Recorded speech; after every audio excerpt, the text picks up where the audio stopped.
மத்திய உள்துறை அமைச்சர் திரு அமித்ஷா ஒரு வார்த்தை சொல்லியிருக்காருன்னா அவர் எதையும் ஆழ்ந்து சிந்தித்து யோசித்து தான் சொல்லக்கூடியவர். அதனால பொறுத்து பாருங்க, எல்லாம் உங்களுக்கு தெரியும்.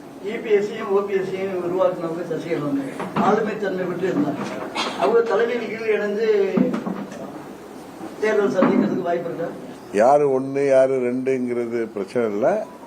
அம்மாவுடைய தொண்டர்கள் எங்கிருந்தாலும் அவர்கள் அனைவரும் ஓர் அணியில் திரண்டு தேசிய ஜனநாயக கூட்டணி பலம் பெறுவதன் மூலம் தீய சக்தி திமுகவை வீழ்த்துவதற்கு ஒரு சிறப்பான ஒரு முடிவாக இருக்கும். அதுபோல தமிழ்நாட்டில் உள்ள பிற கட்சிகள், எந்தெந்த கட்சிகள் எல்லாம் திமுகவின் ஆட்சி தவறான ஆட்சி, இங்கு மக்கள் விரோத ஆட்சி, தேர்தல் வாக்குறுதிகளை எல்லாம் நிறைவேற்றாமல் மக்களை ஏமாற்றுகின்ற ஆட்சி, இந்த ஆட்சி முடிவுக்கு வர வேண்டும் என்று மனநிலையில் உள்ள அனைத்து கட்சிகளுமே எங்கள் கூட்டணியை ஆதரிக்க வேண்டும் என்பதுதான் அம்மா மக்கள் முன்னேற்ற கழகத்தின் நிலைப்பாடு.